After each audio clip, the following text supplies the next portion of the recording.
अपनी खुशियों में हमें भी आपके साथ शामिल होने का मौका दें। हमारे लेटेस्ट और स्टाइलिश रेडीमेड कपड़ों के कलेक्शन को आजमा कर राजधानी गारमेंट जंक्शन। तंजीम इत्तेहाद सूफिया तंजीम बनाई है मालेगांव शहर में, जिसमें तकरीबन 100 के लगभग अदारों के जिम्मेदारान की एक तंजीम है। औकाफ के ताल्लुक से ही हमने ये तंजीम बनाई है। हमें बहुत खुशी हुई कि आप तमाम हजरात ने इस पर कोशिश की है। तंजीम इत्तेहाद सूफिया की जानिब से भरपूर हिमायत है। हमारा 3 जो है आप लोगों से गुजारिश है कि वक्फ दस्तावेज को डिजिटलाइज किया जाए और वक्फ बोर्ड की डिजिटल लाइब्रेरी बनाई जाए और IT एक्सपर्ट का इस पे जो है आप मदद ली जाए। साथ ही साथ शहर लेवल पे वक्फ बोर्ड की एक ऑफिस बनाई जाए जिसको शहरी हालात समझने में आसानी हो। और बिलखुसूस हैदर आजम साहब के शुक्रिया के साथ आपने इस मीटिंग में हमें दावत दी, बहुत बहुत शुक्रिया। और इस तहरीक पे हमारी भरपूर हिमायत है। जहाँ तक आपको हमारी ज़रूरत पड़े भरपूर आपको मुकम्मल ताईद हिमायत के साथ शुक्रिया। नाम सुना होगा आपने मालेगांव, और लगभग वो 98% मुस्लिम आबादी वाला शहर है। वहाँ पे बहुत सारे मदरसे बड़े बड़े और बहुत सारे एजुकेशनल इंस्टीट्यूशन है जहाँ पर माइनॉरिटी के स्पेशली मुस्लिम बच्चे जाकर के पढ़ाई करते हैं और तालीम हासिल करते हैं। अस्सलामु अलैकुम वरहमतुल्लाहि वबरकातुहू। तंजीम इत्तेहाद सूफिया मालेगांव का वफ्द आज मोरखा 13 जून 2023 को मुंबई में सह्याद्री स्टेट गेस्ट हाउस में पहुंचा है। हैदर आज़म साहब और शब्बीर अंसारी साहब की दावत पर अक़लियती उमूर की वज़ीर मरकज़ी वज़ीर मोहतरमा स्मृति ईरानी साहिबा के 2 जॉइंट सेक्रेटरी के बीच में वक्फ अमलाक की मसाइल के ताल्लुक़ से बातचीत करने के लिए पूरे महाराष्ट्र से वक्फ अमलाक के ट्रस्टियान ज़िम्मेदारान की मीटिंग बुलाई, जिसमें तंजीम इत्तेहाद सूफिया को भी दावत दी, जिसकी नुमाइंदगी करने के लिए हमारे साथ में सूफ़ी मोहम्मद रमज़ान चिश्ती साहब, मोहम्मद रमज़ान मोहम्मद अब्बास साहब और दीगर रुफ़क़ाए कार शामिल है। हमारे मुतालबात में हमने जो मुतालबा रखा वो सबसे पहले ये रहा कि वक्फ दस्तावेज़ को डिजिटल किया जाए और वक्फ बोर्ड की डिजिटल लाइब्रेरी बनाई जाए और IT प्रैक्टिस के ज़रिए इसकी मदद ली जाए। और दूसरे मुतालबात में ये रहा कि जो इससे पहले 2019 में BJP गवर्नमेंट ने सर्वे कराया और वो सर्वे किसी को मालूम किसी को नहीं मालूम, फिर भी 93,000 हेक्टर ज़मीन डिक्लेयर की। हमारा मुतालबा ये है कि इसे शफ़ाफ़ तरीके से जो है इसे सर्वे किया जाए और इसे डिक्लेयर किया जाए कि वक्फ अमलाक की ज़मीन महाराष्ट्र में कितनी है और कहाँ पे है और इसे डिजिटलाइज तौर पे शो की जाए। और दूसरा मुतालबा ये रहा कि वक्फ अमलाक के ताल्लुक़ से शहर वाइज भी ऑफिस का क़याम किया जाए और वक्फ बोर्ड में स्टाफ को बढ़ाया जाए। इन तमाम मुतालबात को सुनते हुए वज़ीर अक़लियती उमूर जनाब स्मृति ईरानी के दोनों जॉइंट सेक्रेटरी ने इसे पॉइंट किया और इसे जल्द से जल्द पूरा करने के लिए यकीनी बनाया है। शुक्रिया। नमस्कार और आदाब सबको। मेरे को फरवरी में हज का चार्ज मिला तो मेरे को ये लगा कि मेरे से, क्योंकि मेरे को ज़्यादा हज के बारे में मालूम नहीं था, तो मेरे से तो एक ही लगा कि मेरे से कोई गलती ना हो जाए। तो मैंने अपनी पूरे दिल से शिद्दत से कोशिश की कि मैं अच्छी तरह से कर पाऊँ। एंड आज हमने काफ़ी कोशिश की, काफ़ी मेहनत की, काफ़ी चेंजेस की। एक चीज़ मैंने जो महसूस की कि बातचीत करने की ज़्यादा ज़रूरत है, क्योंकि गवर्नमेंट अगर चाहती भी है और जो चेंज करती भी है, आइडिया यही है कि उसको इम्प्रूवमेंट किया जाए, बट आप लोगों को वो पहुंचना चाहिए। सेम चीज मैं अभी मेरे को ऑनरेबल मिनिस्टर मैडम ने बोला कि आप भी जाइए, तो मैंने बोला मैम कि अभी हज का काम चल रहा है तो जेएस वक्त जाएंगे तो मेरी जरूरत शायद ना हो, बट अब मेरे को समझ आ रहा है कि मैडम ने क्यों भेजा। बहुत बड़ी समस्याएं हैं, मेरे को मैं समझ पा रहा हूं कि बहुत बड़ा इशू है, और इसमें एक अपॉर्चुनिटी भी है कि इतनी बड़ा एक land pool, I think third biggest land pool है आफ्टर रेलवेज और आर्मी एंड उसके बाद आपका, तो उसको दो चीजें मेरे को इमीडिएटली मैंने त्योतिया जी से मैंने स्टैटिस्टिक्स मांगे कुछ, ताकि मैं आपके सामने आऊं तो मेरे को कुछ पता होना चाहिए। तो मैंने बोला पिछले 3-4 साल में कितनी कंप्लेंट्स आई सेंट्रल वक्फ काउंसिल को, तो 580 कंप्लेंट्स आई। उनको हमने जब एनालाइज किया तो बेसिकली 3 कंप्लेंट्स मेन निकल के आती हैं। सबसे बड़ा तो ये है कि एंक्रोचमेंट, सबसे बड़ा इशू अगर वक्त में आज है उसमें सहमति होनी चाहिए कि एंक्रोचमेंट का इशू है। दूसरा इशू है मुतवल्लियों के अगेंस्ट बहुत कंप्लेंट्स है कि मुतवल्लियों ने ही कब्जा कर लिया या गड़बड़ कर ली। और तीसरा है जो आपने बार बार बोला कि जो आपकी स्टेट हज कमेटी है, सीईओ है, वो ही जो है जो एंटी वक्फ काम करे, मतलब कि कम्युनिटी के लिए काम करने की जगह उनके अगेंस्ट काम कर रहे हैं, तो आप उनके इंटरेस्ट के अगेंस्ट काम कर रहे हैं। तो ये 3 चीजें बहुत क्लियर निकल के आई। तो ये चीजें मैडम भी बार बार हमसे मांग रही है कि क्या इश्यूज हैं और क्या मसाइल हैं जो कि एक बार समझ आएगी तो उसको हम रिजॉल्व करेंगे। और आपके बीच में आने का मतलब भी यही है कि आपसे समझें कि इश्यूज क्या है, तभी अगर हम कुछ चेंज करना चाहें या अगर कुछ इंप्रूवमेंट लाना चाहें तो हमें पता होना चाहिए।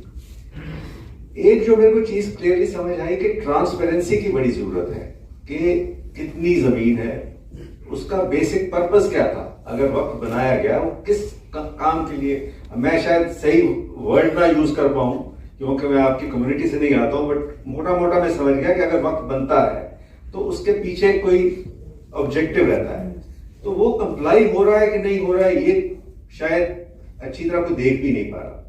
उसके बाद जो इनकम आ रही है उसको प्रॉपरली इनकम अकाउंट फॉर भी हो रही है कि नहीं, उसको अकाउंटिंग सही है, उसकी ऑडिटिंग सही है। अगर वो इनकम अकाउंट फॉर होगी तो ही तो आप पे खर्ची जाएगी। और बिल्कुल आपने वजह फरमाया कि अगर आप इतना बड़ा लैंड पूल हो तो आपको तो किसी गवर्नमेंट की और किसी की हेल्प की कोई जरूरत ही नहीं होनी चाहिए। इसका रेंट ही इतना आना चाहिए कि आपकी सारी कम्युनिटी की एजुकेशन हो जाए। आज अगर सबसे बड़ी अगर जरूरत है कम्युनिटी को तो वो एजुकेशन की जरूरत है। अगर एजुकेशन हो जाएगी तो 99% मसाइल खत्म हो जाएंगे। तो ये गवर्नमेंट भी यही चाहती है कि इसको कैसे ट्रांसपेरेंट किया जाए, कैसे इसको सबसे पहले जो आपने ये शख्स है उन्होंने बड़ी अच्छी बात की जो वामसी पोर्टल की, तो जियो टैगिंग का ऑब्जेक्टिव यही था कि आज हमें पता ही नहीं है कि कौन सी लैंड कितनी है, कहाँ अवेलेबल है, उसको एक पूरी मुहिम बना के शायद हैदर जी एक ये अच्छा एक सुझाव हो कि आप हर डिस्ट्रिक्ट में एक मूवमेंट चलाइए जिसमें कि अगर किसी भी शायद लॉयर हो, जैसे वो पीछे रिजवी साहब राइट तनवीर साहब, सो ऐसे हर डिस्ट्रिक्ट में एक आप अपनी अवेयरनेस कमेटी बना लीजिए जो किसी का भी लैंड का इशू है, आप फाइट करिए समथिंग जस्ट, क्योंकि आपको ही आगे आना पड़ेगा, गवर्नमेंट तो आपको साथ देगी ही देगी।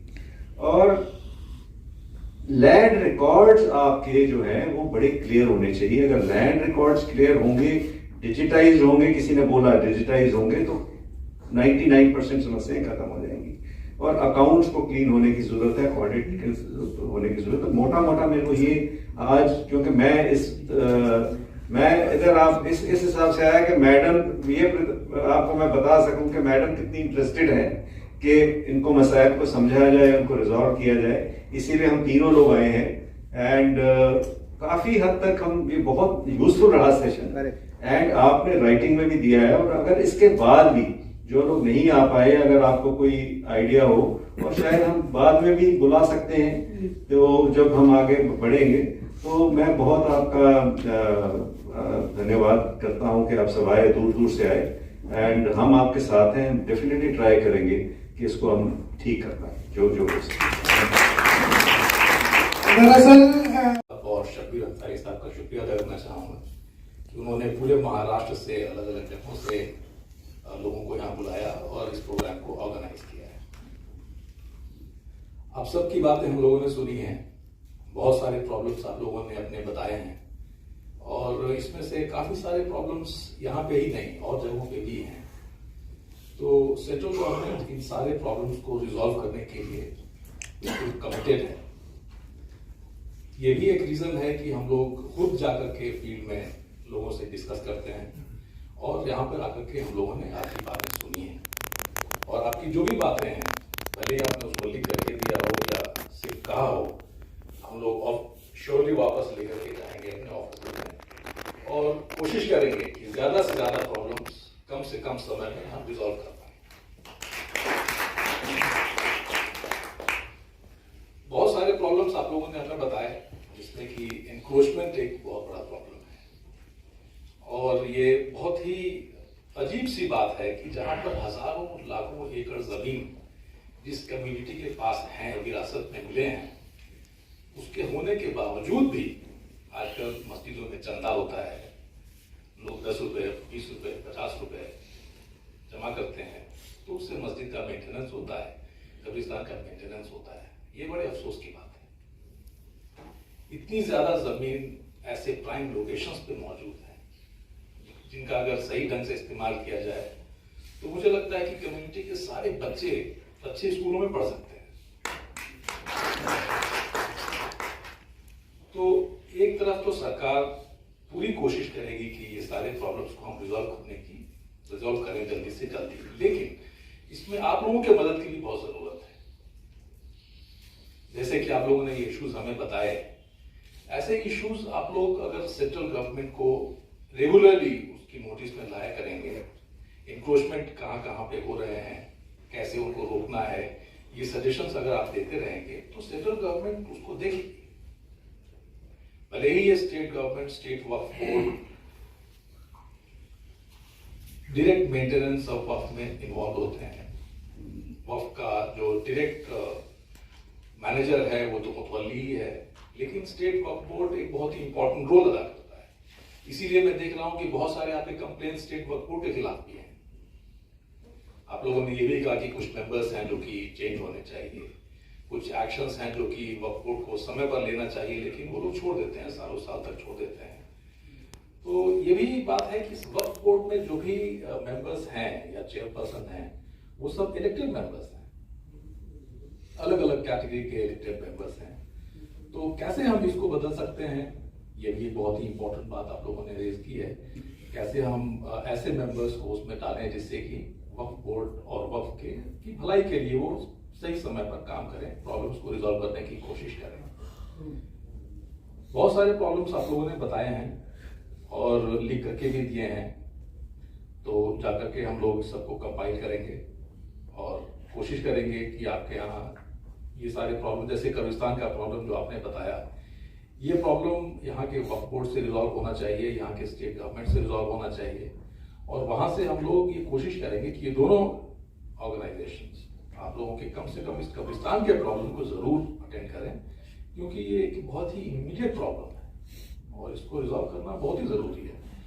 तो कुछ इसमें से ऐसे इश्यूज हैं जिसपे हम लोग इमीडिएट एक्शन की कोशिश करेंगे, कुछ ऐसे इश्यूज हैं जो कि हो सकता है कि थोड़ा समय लगे, जैसे कि वक्फ बोर्ड के कॉन्स्टिट्यूशन को ही चेंज करना, इसमें रूल को चेंज करने की जरूरत पड़ सकती है, इसमें हमारे जो रेगुलेशंस है उसको चेंज करने की जरूरत पड़ सकती है, तो उसमें समय लग सकता है। लेकिन हमारी पूरी कोशिश ये होगी कि आपके जो जितने भी सुझाव हैं उन सब पर हम लोग गौर करें और हमें जो भी रेगुलेशंस में चेंज करने की जरूरत है या इंस्ट्रक्शंस इशू करने की जरूरत है, वो सारे इंस्ट्रक्शंस हम समय पर इशू कर दें, जिससे कि आपके प्रॉब्लम्स रिजॉल्व हो जाए। Thank you very much.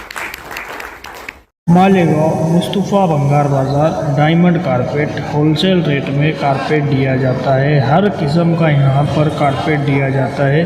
हमारा पता याद रखें, मालेगांव मुस्तफ़ा भंगार बाज़ार डायमंड कारपेट होलसेल रेट में दिया जाता है।